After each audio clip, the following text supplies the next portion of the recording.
It has been 6 years since April Mendez, formerly known as AJ Lee, has competed in a WWE ring. She has been considered the greatest Divas champion of all time and has had 3 reigns which lasted for about 406 days. She spent 5 years in the WWE and has made a long-lasting impact in the women's division. Anyways, WWE signed AJ Lee in 2008, which led to an amazing career for April. She never hesitated speaking her mind, whether it was on the mic or on social media, and that's one of the things I respect about her. So in today's video, I'm going to break down and summarizing the career of one of my favorite women's wrestlers, AJ Lee. Before we get started, I just wanted to let you guys know that this will be a new series called Career Breakthrough, where I will be summarizing and breaking down the careers of one of the most influential superstars in the WWE. So without wasting any time, let's get right to the video.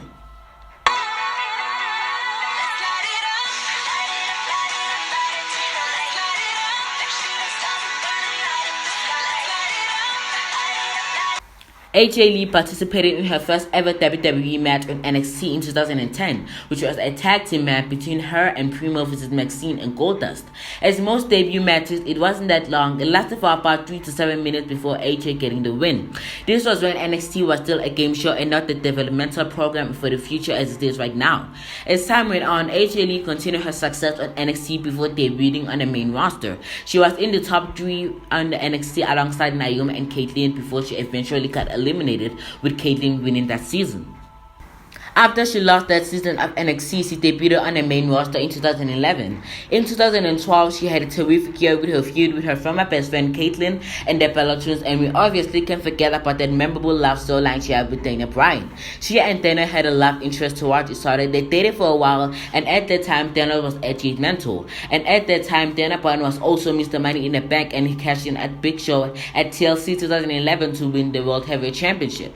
At WrestleMania 28, he defended his championship against the challenger Sheamus. As the match was about to begin, he wanted a kiss from AJ, which was a huge mistake because after that, Sheamus delivered a brogue kick which led to an 18-second victory for Sheamus, winning the World Heavyweight Championship.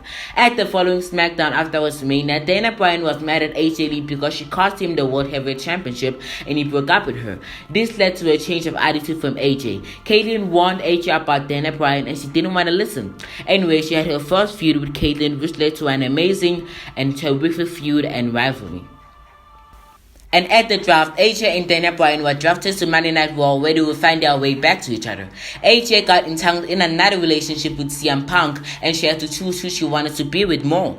Dana Bryan acted first though. She proposed to AJ and asked her to marry him. AJ said yes, of course, and on the 1000th episode of Monday Night Raw, her and Dana Bryan were about to get married, but Vince McMahon interfered and announced the new general manager of Monday Night Raw, which turned out to be AJ Lee.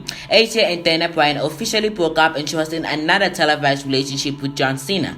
As the general manager, she had the responsibility of making matches for the pay-per-views. She created a triple threat match for the SummerSlam where CM Punk would defend his championship against John Cena and Big Show.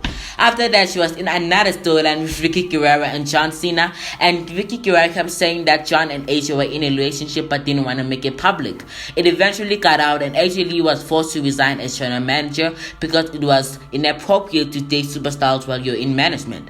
After that, John Cena and Dolph Ziggler were in a rivalry for the Money in the Bank contract. He and Dolph Ziggler competed in a TLC for the briefcase, where AJ Lee returned her back on John Cena, leading to Dolph Ziggler winning the contract, leading to another love storyline with Dolph Ziggler. After an amazing year she had, she obviously won Diva of the Year.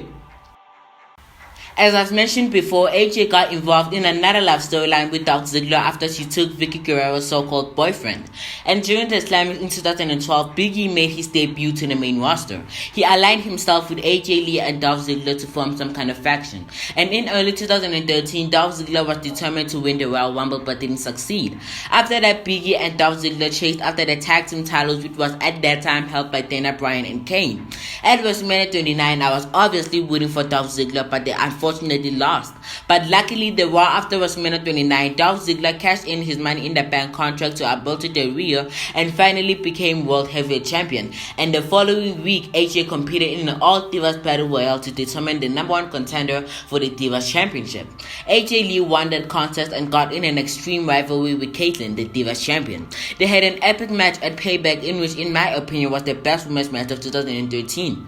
After that, AJ cost Dolph Ziggler his World Heavyweight Championship by by mistake at 2013 Money in the Bank, and they broke up. After that, AJ Lee and Biggie were in a heated feud with Caitlyn and Dolph Ziggler, leading to a mixed tag match at SummerSlam 2013. She didn't win that match, but her and Biggie split up and AJ Lee was on her own. The following pay-per-view was Night of Champions, and AJ Lee was set to defend her championship in a fatal four-way against Brie Bella, Natalya, and Naomi. 2 weeks before that pay-per-view, AJ created an epic pipe bomb to the Divas division, explaining that they are only in the WWE to get famous and they can wrestle. I couldn't agree with AJ anymore in this moment because the Bellas didn't care about wrestling. They only cared about the total Divas and their strong muscular boyfriends. And Eva and JoJo barely could wrestle at that time, and what makes this even more realistic is that they were all total Divas cast members and AJ was not. Anyways, they continued having amazing matches on Raw and SmackDown and pay-per-views, and she aligned herself with Tamina, who was in AJ's side for the next month.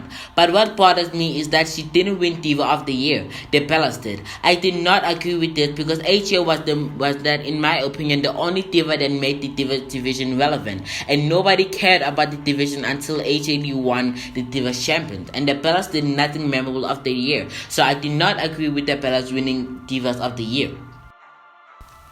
In 2014, AJ Lee then became the longest reigning Divas champion, holding it for a then record of 295 days, which was a record previously held by Maryse for 216 days. AJ Lee continued her reign of dominance under the Divas division, and at WrestleMania 30 was nearby, and AJ needed an opponent to defend her championship against.